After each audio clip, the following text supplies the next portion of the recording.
Escape the One Man Show podcast.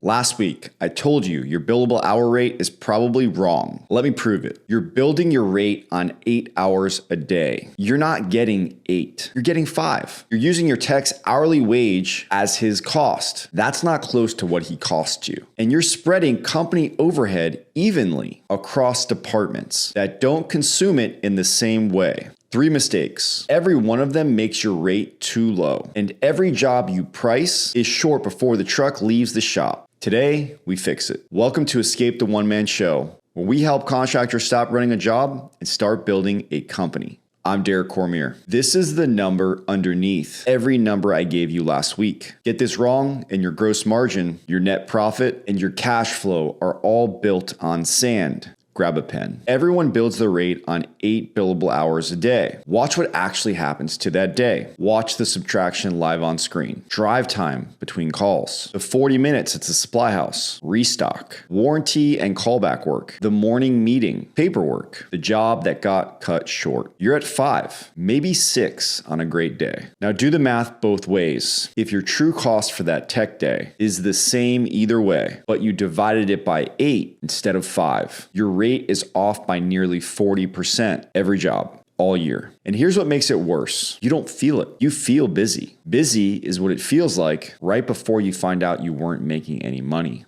The fix: pull real numbers out of Service Titan or whatever CRM you're using. Sold hours versus paid hours by tech, by department, over 90 days. Not what you think it is, what it actually is. You're using their wage. That's not what that person cost you. Real pay, including overtime, commission and spiffs, payroll taxes, workers' comp, benefits, PTO, training time, uniforms, phone, the truck, fuel, truck maintenance, truck insurance, tools, software seats. That's the real cost of putting one human being in front of one customer, not the number on his pay stub.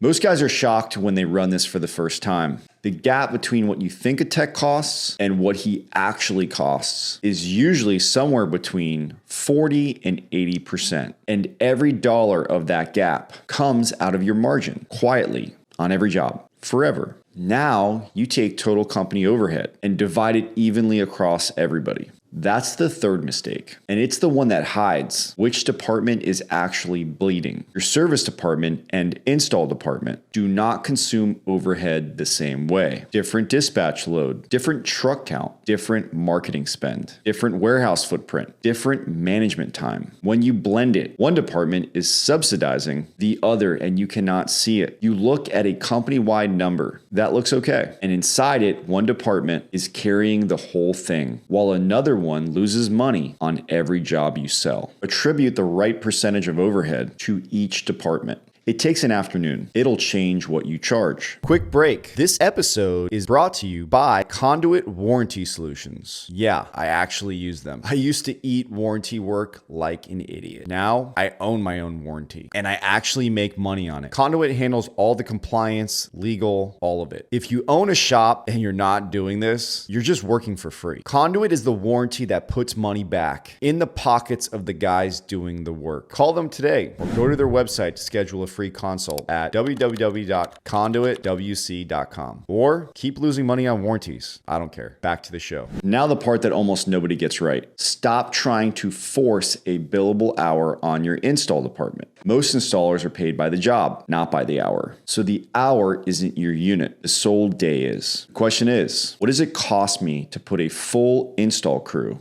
on a job for one day? Crew labor at real cost, the truck, the tools, allocated overhead, the whole thing. And then what does that day have to produce in revenue to hit my margin target? That's your number. That's what every install needs to clear. And look back at the benchmarks from last week. HVAC install runs 9% direct labor and 35% materials and equipment. Service runs 35% direct labor and 15% materials. Those are completely inverted businesses. If you're running install off a service billable hour, your numbers aren't slightly off. They're fiction. Pull real sold hours per tech per day over 90 days. That's your denominator. Build fully loaded labor costs per employee. Allocate overhead by department, not by headcount.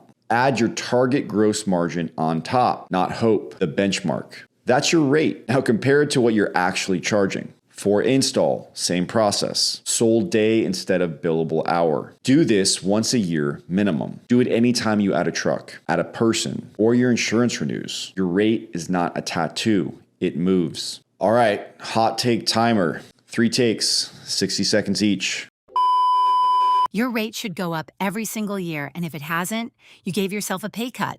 So if you haven't updated your billable hour in a while, I can almost guarantee you that you're losing money. Why? Because prices increase over time. There's inflation, gas goes up, the cost of vehicles go up, employees want more money, payroll taxes go up, workers' comp goes up as you get claimed, insurance goes up. Man, just like to wrap a vehicle is insane. Tools, things get lost. So as you grow, or just even if you don't grow, even if you stay the same size, there's inflation. So if your rate is staying the same and things are increasing in cost over time, you're just losing money because that rate is supposed to get you your proper gross margin, which if you don't get the proper gross margin, I don't care how low you keep your overhead, you're still not making money. So you have to get your gross margin correct first, and that's where you come up with the proper billable hour rate or the proper sold day. If you don't get that right, there's no money left.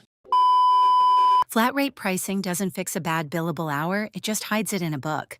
Okay, so I know a lot of people that created their own flat rate price book in their CRM like Service Titan. And how did they come up with that pricing? Usually just winging it. If you don't know your billable hour, then you're not pricing labor correctly. And also, you need to know how long the job should take when you're coming up with a price on how long it should take. Go by the average person, not the fastest technician in your company, not the slowest, the average. I wouldn't say that it's going to take much faster than it should because let's say you only price it for 30 minutes of your billable hour. Say your billable hour is $600 and you priced it at $300 and it took an hour. You should have charged $600 in that price for your billable hour, plus materials. I always include a little material markup just in case I can't get the same part and I'm not stocked and they have to go to the supply house. I might put a 10% material markup, 15% depending on what the part is. Smaller parts maybe, bigger parts not so much. If your techs know your pricing better than you do, you're not the owner, you're the sponsor. If you're an owner or a manager and your price book looks barren, I mean, there's barely anything in it, and your technicians have to come up with their own pricing all of the time using custom line items, the risk of them pricing things wrong becomes extremely high.